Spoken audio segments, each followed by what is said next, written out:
Alrighty. What's going on, internet webs? Yeah, I've got a shitload of things here just to change a drive sprocket.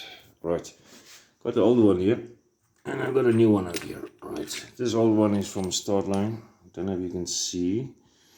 And she's got slight little hooks on there, little hooks. I decided myself I'm really gonna try to avoid Start Line because they just sell crap. It's got 19,000 on here. The original one on this motorcycle I had 35,000. So I've gone back to the dealership, Suzuki dealership, and I bought the OMI part. Brand spanking new.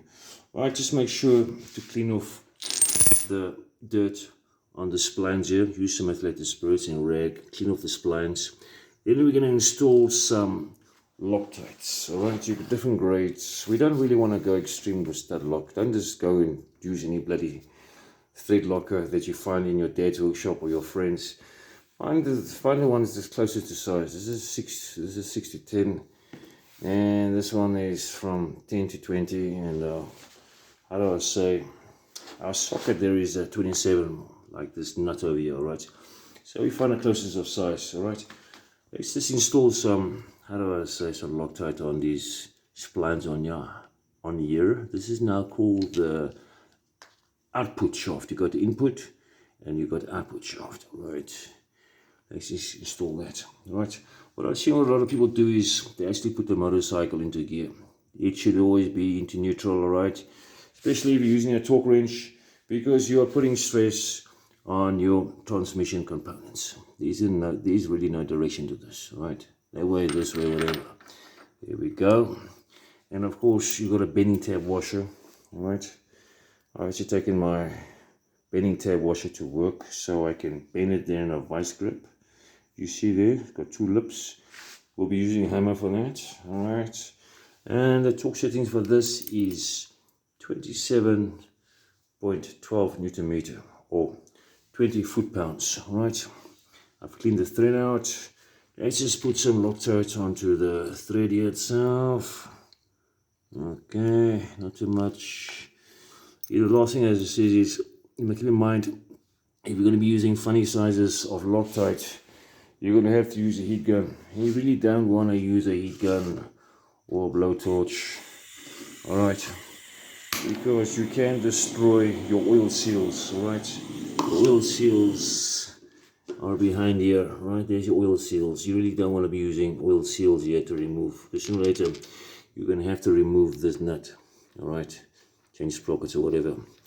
Okay, let's hand tighten this. Right, there's another tool that you need. I use this tool quite often. This is now for the clutch basket, and you'll see that it's got some little nipples on here. You'll notice there's some sprockets I've seen. I've never had a motorcycle with little holes in there to hold this. This tool can be used to hold, but unfortunately I don't have those little holes in there. Alright, so I'm going to show you another way of holding down, securing that, so we can tighty. Alright, I'll put the video on pause. Alrighty, just have a look how I'm using my clutch basket tool to hold down or secure down my front drive sprocket. As you can see over here, tighty is clockwise. Alright, you can see over there. So when I tighty this way, she's locked in position over here. Alright, let's just put my socket on here. I've already set my torque wrench to 27.12 Newton meter. Alright. Alrighty, just have a peek what I'm doing over here. Alright. This holding tool for my clutch basket.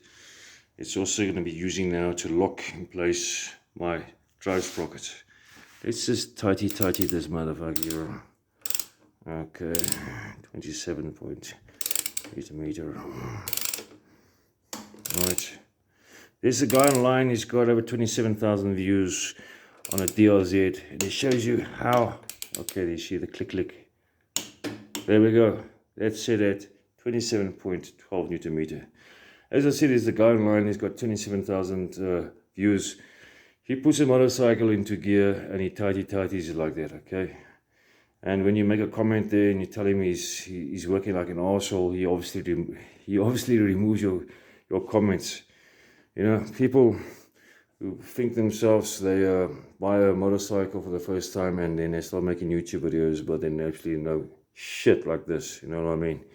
Okay, there we go. As soon as you hear the click, stop. There we go. And that's how you tighten the sprocket. I'll put the video on pause and show you the next step. Alrighty, just have a look how I've bent back that bending tab, alright?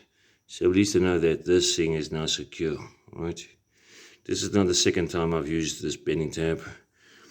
Right, so if I ever do change the sprocket again, of course I will have to replace this bending tab washer. Alright, just have a peek there. Okay, see there. Alright, so she's going nowhere. Right, thank you. Just don't ever put your motorcycle into gear, alright, when you do this. Rather, if you don't have this tool like I have over here, what you're going to have to do is, you're going to have to put the motorcycle into neutral, and you're going to have to like back it up against the wall or something. Back it up against the wall. One person is going to have to hold the brake lever, and press it up against the back wall over there as a stopper, and then one person's going to have to tighten it, right? As you can see, this is now just a one-man job. Okay, thank you. Hopefully it makes sense.